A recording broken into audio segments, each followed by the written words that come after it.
అధిక బరువు అనేక సమస్యలకు కారణం. సాహితీ యోగా ఆన్లైన్ క్లాసులో జాయిన్ అవ్వండి. నమస్తే అండి భరద్వాజ్ గారు. నమస్తే. రాజనాల గారు ఈ యాక్టర్కి ఎంతోమంది అభిమానులు, అమ్మాలు, మా అమ్మమ్మ వీళ్ళందరూ ఆయన సినిమాలు చూసి బాగా ముచ్చటపడి పదే పదే సినిమాలు చూసిన వాళ్ళు కూడా ఉన్నారు. వారిది ఇయర్ శత జయంతి సంవత్సరం అన్నమాట. ఒక్కసారి వారి గురించి మీ మాటల్లో. అంటే రాజనాల కాళేశ్వరరావు ఆయన పేరు. ఆయన నెల్లూరు జిల్లాకి చెందినవాడు. అయితే ఆయన రెవెన్యూ డిపార్ట్మెంట్లో ఉద్యోగం చేసుకునేవాడు హాయిగా. రెవెన్యూ డిపార్ట్మెంట్లో ఉద్యోగం చేసుకుంటూ ఆయనకి నాటకాలు ఆడాలి అనేటువంటిది చిన్నప్పటి నుంచి ఆయనకు ఒక ప్యాషన్ ఉంది, నటన అయినది. అలాగే ఆయన బాగా చదువుకున్నవాడు. షేక్స్పియర్ గారి నాటకాలు కూడా చదివేవాడు ఆయన. ఇంగ్లీష్ నాటకాలు కూడా ఆడినటువంటి అనుభవం ఉంది ఆయనకి. ఇలా థియేటర్ ఆర్టిస్ట్ ఆయన నేషనల్ ఆర్ట్ థియేటర్స్ అనే పేరుతో ఒక సంస్థని ప్రారంభించి, యాక్చువల్గా ఎన్టీ రామారావు గారి కంపెనీ పేరు అది. దాన్ని వీళ్ళు అడాప్ట్ చేసుకుని ఆడేవాళ్ళు నాటకాలు. ఈ ఆడుతున్న క్రమంలో ఆత్రేయ గారి ఎవరు దొంగ అని ఒక నాటకం ఉంది, చాలా పాపులర్ ప్లే అది. దాన్ని వీళ్ళు ఆడుతూ ఉండగా రెవెన్యూ డిపార్ట్మెంట్ ఇన్ఛార్జ్ కలెక్టర్ గారు వచ్చి కూర్చున్నాడు ఆడియన్స్. ఆ నాటకం కొంచెం టిపికల్గా రాశాడు ఆయన రాయటమే. అంటే ఎలా జరుగుతుందంటే, ఒక సోషల్ వెల్ఫేర్ హాస్టల్లో దొంగ పడతాడు. ఆ వచ్చిన దొంగ నిజానికి భోజనం కోసం వస్తాడు. అక్కడ తీవ్రమైన దరిద్రంతో తిండి దొరక్క ఈ హాస్టల్లో అన్నం దొరుకుతుంది అని వస్తాడు. హాస్టల్లో దొంగ పడే టైంకి బయట కల్చరల్ యాక్టివిటీస్ జరుగుతుంటాయి. వాళ్ళ వార్షికోత్సవం ఏదో జరుగుతూ ఉంటుంది ఆ హాస్టల్ విద్యార్థులది. అక్కడ వాళ్ళు ఆ హడావిడిలో వాళ్ళు ఉంటారు. లోపలికి దొంగ వెళ్ళాడనే మాట వాచ్మెన్ చెప్తాడు. ఇక్కడ రకరకాల అన్ని డిపార్ట్మెంట్ల వాళ్ళు వాళ్ళ అవినీతి తాలూకా ఫైల్స్ ఈ హాస్టల్లో దాచి ఉంటారు. అందులో కలెక్టరేట్ నుంచి ఫైల్స్ కూడా ఉంటాయి అక్కడ. అవి సేఫ్గా ఉన్నాయా లేదా అని కలెక్టర్ గారు ఫోన్ చేస్తాడు వార్డెన్కి. మొత్తం నాటకం ఫోన్ దగ్గర నడుస్తుంది. రకరకాల డిపార్ట్మెంట్ల వాళ్ళు ఫోన్లు చేస్తూ ఉంటారు వార్డెన్కి. దొంగ దొరికాడా, దొంగ పడ్డాడని తెలిసింది, ఇలా లేదండి మీరు ఫలానా ప్రాజెక్టులో జరిగిన అవినీతి తాలూకా ఫైలు అది సేఫ్గానే ఉంది అని చెప్తూ ఉంటాడు ఇతను. అలా మొత్తం వ్యవస్థలో జరిగే అవినీతి అంతా ఆ ఫోన్లో మాట్లాడిస్తారు. ఈ నాటకం కలెక్టర్ గారు చూస్తున్నాడు, రాజనాల్ గారు ప్లే చేస్తున్నాడు అక్కడ. అయిపోయిన తర్వాత మర్నాడు ఆఫీస్లో ఈయన్ని పిలిచి, మన డిపార్ట్మెంట్ అవినీతి మయం అని చెప్పి నువ్వు నాటకం వేసావు, అందుకని నిన్ను సస్పెండ్ చేస్తున్నాను అన్నాడు. ఇదేంటి నన్ను సస్పెండ్ చేయటం ఏమిటి అనేది అర్థం కాలేదు దీనికి. సరే అని చెప్పి ఆ తర్వాత రోజు ఇంకొక నాటకం వేశాడు ఈయనే. అది కూడా ఆత్రేయ గారి నాటకమే. అందులో కూడా ఇలాంటి టాపిక్కే తీసుకున్నాడు ఆయన. అది కూడా కొంతమంది కలెక్టర్ గారికి చెప్పారు. చెప్పిన తర్వాత ఈయన మళ్ళీ పిలిచి గొడవ పడ్డాడు. నువ్వు వాంటెడ్గా చేస్తున్నట్టున్నావు ఇలాంటి నాటకాలు అని. ఫైనల్గా ఆయన, నేను నటుడినండి, ఏ నాటకమైనా ఆడతాను, నేను డిపార్ట్మెంటల్గా ఏదైనా తప్పు చేసుంటే నా మీద యాక్షన్ తీసుకోండి, అంతే తప్ప ఈ గొడవ ఏంటి, నువ్వు బలానా నాటకంలో నటించావు, ఇందులో నటించావు, అందులో క్యారెక్టర్ నేను డిజైన్ చేసింది కాదు, అది ఆత్రేయ గారు రాశాడు, మేము ఆడాం. ఇంతకుముందు అనేక సమాజాలు ఆడాయి ఈ నాటకం. ఆ నాటకం ఆడిన వాళ్ళని నేరస్తులు అని ఏదైనా జీవో పాస్ చేయండి అన్న టోన్లో ఈయన గొడవ పడ్డాడు కలెక్టర్తో. ఆ గొడవ ఫలితంగా నేను అసలు రిజైన్ చేస్తున్నాను అనే దాకా వెళ్ళి రిజైన్ చేసి వచ్చేసాడు ఈయన. వచ్చి అప్పుడు సినిమా ప్రయత్నాలు మొదలుపెట్టాడు. ఈయన మిత్రుడు ఒక ఆయన ఉన్నాడు అక్కడ. అంటే ఈయనతో పాటు నాటకాలు ఆడిన మిత్రుడు ఒక ఆయన హెచ్ఎం రెడ్డి గారి దగ్గర పనిచేస్తున్నాడు అప్పుడు. అతన్ని పట్టుకుని ఈయన హెచ్ఎం రెడ్డి గారి దృష్టికి వెళ్ళాడు.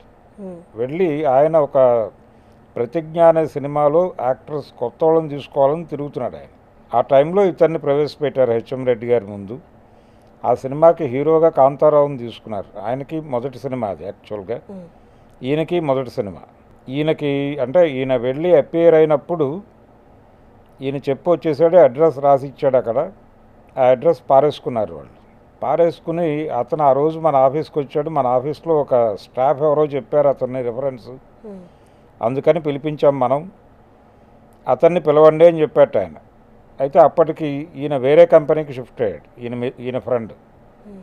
దాంతో వీళ్ళు జస్ట్ ఒక ఉత్తరం రాశారు. అతని పేరు గుర్తుంది వీళ్ళకి, రాజనాల కాళేశ్వరరావు అని. రాజనాల కాళేశ్వరరావు నెల్లూరు అని పంపించారు. అది అందింది దీనికి. అంది వెళ్ళాడు. వెళ్ళి ఆ సినిమాలో యాక్ట్ చేశాడు. యాక్ట్ చేసిన తర్వాత ఆ సినిమాలో విలన్గా ఈయనకి విపరీతమైన పేరు వచ్చింది. కాంతారావు గారికి హీరోగా నటించిన కాంతారావు గారికి అంత గుర్తింపు రాలేదు, కానీ రాజనాల గారి విలనీకి మాత్రం జనాలు కనెక్ట్ అయ్యారు. ఇంకా తర్వాత వెనక్కి తిరిగి చూడలేదు ఆయన హీరో ఎవరైనా కానీ విలన్ రాజనాలే.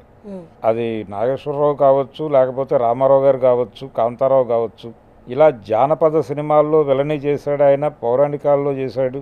అలాగే అనేక అంటే అన్ని జానర్స్లోనూ ఆయన విలన్గా చేశారు. జానపదాలు, పౌరాణికాలు, సాంఘికాలు, చారిత్రాత్మకాలు, బొబ్బిలి యుద్ధం లాంటి సినిమాల్లో నటించాడు ఆయన.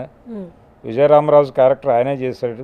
ఈ నటించే క్రమంలో ఆయన రెండో సినిమాలో రామారావు గారికి తండ్రిగా మామగారిగా నటించాడు ముసలి పాత్రలో. రామారావు గారి కంటే చాలా యంగ్ ఈయన అయినప్పటికీ రామారావు గారు ఈయన్ని మామాజీ అని పిలిచేవాడు. అలా మామాజీగా సెటిల్ అయిపోయి తన బ్యానర్లో వచ్చిన ప్రతి సినిమాలోనూ రాజనాలకు ఒక వేషం ఇచ్చేవాడు ఆయన. అంటే మొదట్లో ఎన్ఏటీలో సినిమాలు తీసినప్పుడు ఇచ్చాడు. తర్వాత రామకృష్ణగా మారిన తర్వాత కూడా రాజనాల గారు లేకుండా వాళ్ళ సినిమాలు లేవు. దానవేర సూర్యకర్ణలో కూడా ద్రోణుడి పాత్ర కావాలని రాజనాల గారితో చేయించుకున్నాడు ఆయన రామారావు గారు. ఇలా ఒక అనుబంధం ఉండేది వాళ్ళిద్దరి మధ్య. ఆ రోజుల్లో హీరోల కంటే కూడా ఎక్కువ రెమ్యూనరేషన్ తీసుకున్నటువంటి విలన్ ఆయన. అంత స్టార్ విలని చూశాడు. ఆయనకు ఒక అద్భుతమైన లైబ్రరీ ఉండేది ఇంట్లో. ఆ లైబ్రరీ కోసం చాలామంది రైటర్లు వాళ్ళ ఇంటికి వెళ్ళేవాళ్ళు. ఇలా ఒక ప్రభ వెలిగింది రాజనాల గారిది మెడ్రాస్లో. ఈ ప్రభ వెలుగుతున్నటువంటి టైంలోనే ఆయనకి ఇద్దరు పిల్లలు. ఆయన ఫస్ట్ వైఫ్ చనిపోయారు. చనిపోయిన తర్వాత మళ్ళీ పెళ్లి చేసుకున్నారు ఆయన. ఈ ఇద్దరు పిల్లలు ఆయన్ని కొంత డిసప్పాయింట్ చేశారు. అంటే మొదటి కుమారుడు చనిపోవటం, ఆ తర్వాత ఒక కుమారుడేమో ఇల్లు వదిలి వెళ్ళిపోవటం. దీంతో ఒక రకమైన డిప్రెషన్లోకి వెళ్ళిపోయాడు ఆయన. ఆ డిప్రెషన్లో ఉండగానే చాలా నష్టపోయాడు. నెమ్మదిగా సినిమాలకి దూరం అయ్యాడు ఆయన.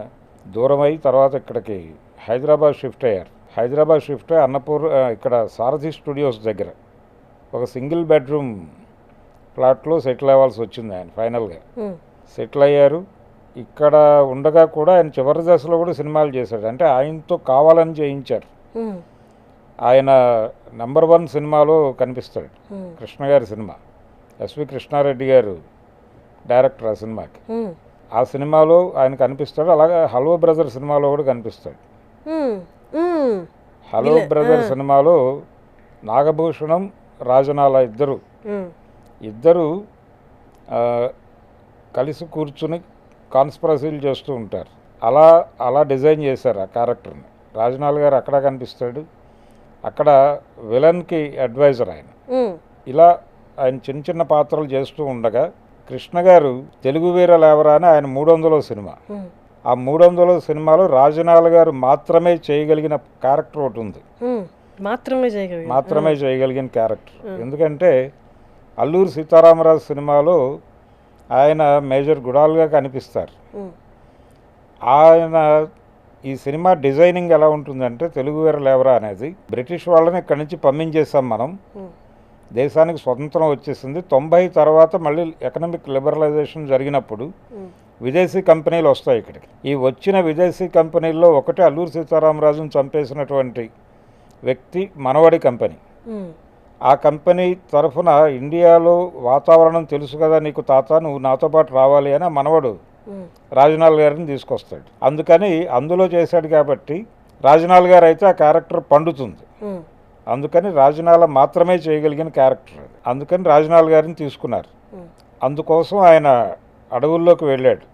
అంటే అది మన్యంలో షూట్ అయింది తెలుగు వీర లేవరా. అందులో రాజనాల గారు అక్కడ నటిస్తూ ఉండగా ఆయన కాలికి గాయమయ్యి ఆయనకి డయాబెటిక్ అయినా ఫైనల్గా కాలు తీసేయాల్సి వచ్చింది. ట్రీట్మెంట్ జరిగింది కానీ కాలు తీసేశారు. కాలు తీసేసిన తర్వాత కూడా ఆయన అక్కడే ఉన్నాడు సారథి స్టూడియోస్ దగ్గర అపార్ట్మెంట్లోనే. ఫైనల్గా ఆయన అనారోగ్యంతోనే కన్నుమూశారు. చివరి రోజులు కొంత ఇబ్బంది పడ్డాడు ఆయన ఆర్థికంగాను అన్ని రకాలుగాను. కానీ తెలుగు సినిమా పరిశ్రమలో ఒక స్టార్ స్టేటస్ అనుభవించినటువంటి విలన్ అంటే రాజనాలే. అలాగే అందరు హీరోలు ఆయనతో చాలా బాగుండేవాళ్ళు. చాలా కార్డియల్ రిలేషన్స్ ఉండేవి అందరితోనూ. ఆయన దాన ధర్మాలు కూడా బాగా చేసేవారంట కదా సార్. విపరీతంగా. అంటే ఎవరన్నా అడిగితే ఇచ్చేసేవాడు ఆయన. ఈ దాన ధర్మాలు అలాగే నాటక సమాజాల వాళ్ళు ఎవరైనా వస్తే, అలాగే నటులు ఇబ్బందుల్లో ఉండి ఆయన్ని ఆశ్రయిస్తే వాళ్ళని బాగా చూసుకోవడం తన బాధ్యత అనుకునేవాడు ఆయన. అందుకని చాలా డబ్బులు ఆయన అంటే రిటర్న్ రావు అని తెలిసి ఇచ్చేసేవాడు. తెలిసి ఇవ్వడం కూడా గొప్పతనం సార్. ఎవరిస్తారు అట్లాగా? అవును. అలా చివరి రోజుల్లో ఆయనతో క్యారెక్టర్లు చేయించాలనుకున్నది మాత్రం వాళ్ళిద్దరు, ఈవీవి సత్యనారాయణ గారు, ఉమ్, ఎస్వి కృష్ణారెడ్డి గారు. ఉమ్, ఈవీవి గారు డైరెక్ట్ చేసిన సినిమానే తెలుగు వేరు లేవరా కూడా. ఉహు, నిజానికి ఆ సినిమాకి వాళ్ళు ముందు అనుకున్న డైరెక్టర్ సాంబశివరావు గారు, ఉమ్, ఆ ప్లేస్లో ఈవీవి వచ్చాడు. వచ్చి ఆయన రాజనాలని అంటే ఆ స్క్రిప్ట్ డిజైనింగ్ అప్పుడే ఆయన చెప్పాడు, ఉన్నారు ఆయన, ఉమ్, ఆయనతో చేయిస్తే బాగానే ఉంటుంది మీరు చెప్పినట్టని కృష్ణ గారితో చెప్పి ఉమ్, ఆ సినిమాకి రామారావు గారితో క్లాప్ కొట్టించారు. ఉహు, అప్పటికి కృష్ణ గారికి రామారావు గారికి కొంచెం ఘర్షణలు జరుగుతున్న టైంలో ఉమ్, ఈ లిబరలైజ్డ్ ఎకానమీని వ్యతిరేకిస్తున్న ఏకైక రాజకీయ నాయకుడు అప్పుడు ఎన్టీ రామారావు గారు. ఉమ్, అందుకని ఆయనతో క్లాప్ కొట్టిస్తే సినిమాకి న్యాయం జరుగుతుందని ఉమ్, అంతకుముందు ఎన్టీఆర్కి వ్యతిరేకంగా అనేక సినిమాలు తీశాడు కృష్ణ గారు. ఉమ్. తీసినప్పటికీ వెళ్ళి అడిగాడు, ఆయన వచ్చి కొడతానని చెప్పి వచ్చి క్లాప్ అదే కొట్టి అప్పటి వాళ్ళ గొప్పతనం సార్.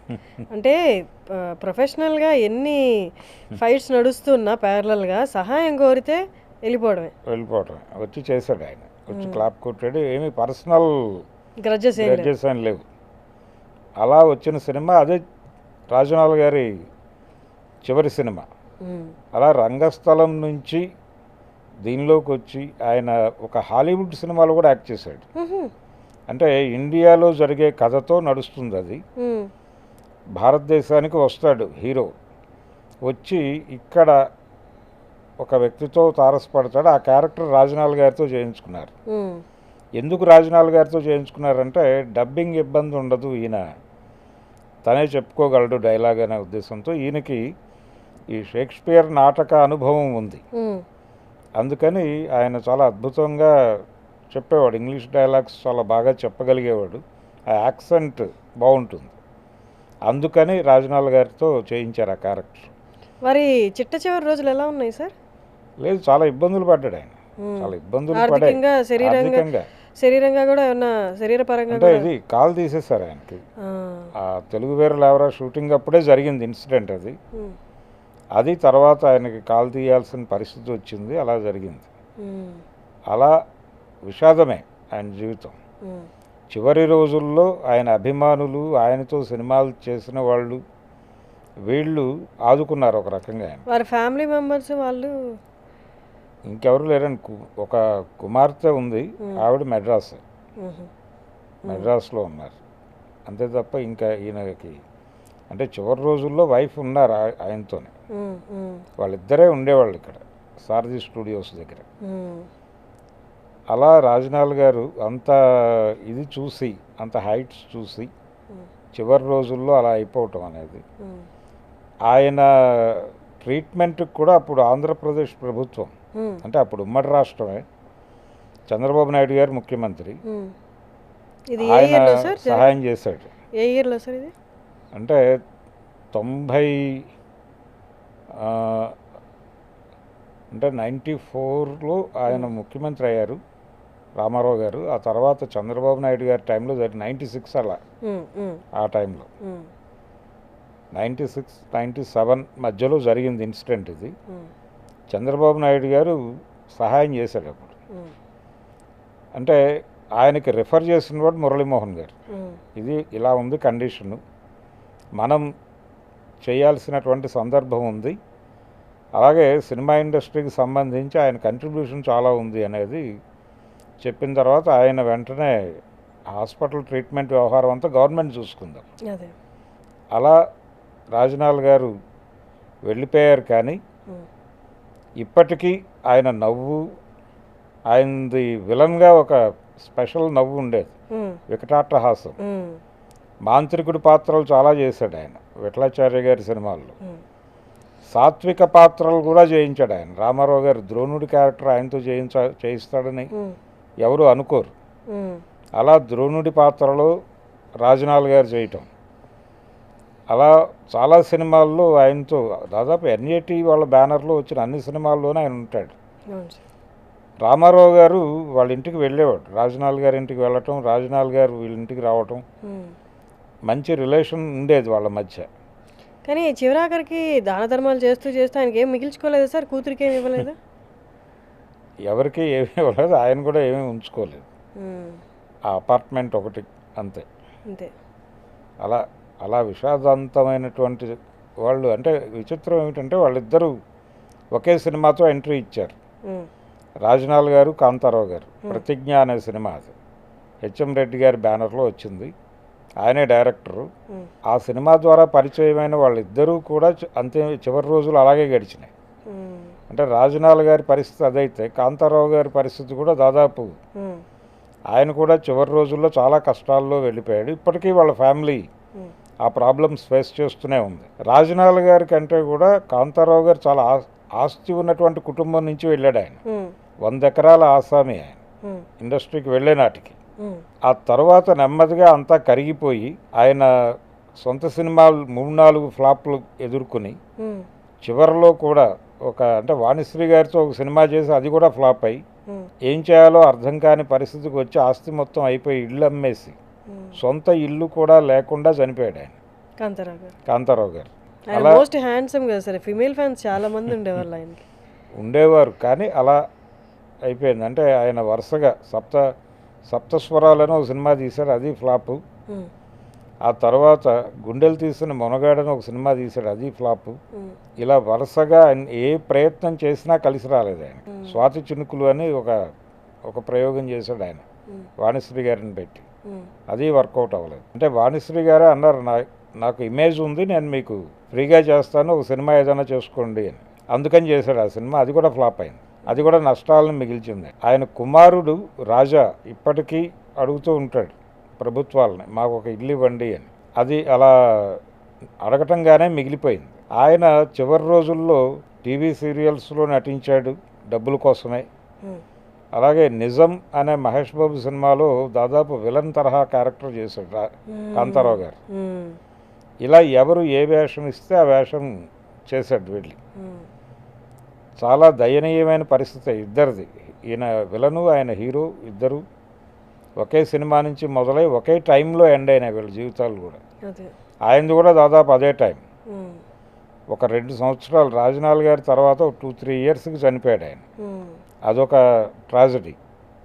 కాంతారావు గారు కోదాడ నుంచి వెళ్ళాడు ఇండస్ట్రీకి, ఈయన నెల్లూరు నుంచి వెళ్ళాడు రాజనాల్ గారు. ఉమ్, రాజనాల అనే పేరుతో మనకి 2 ఆర్టిస్టులు ఉన్నారు ఇండస్ట్రీలో, ఇద్దరు విలన్లే.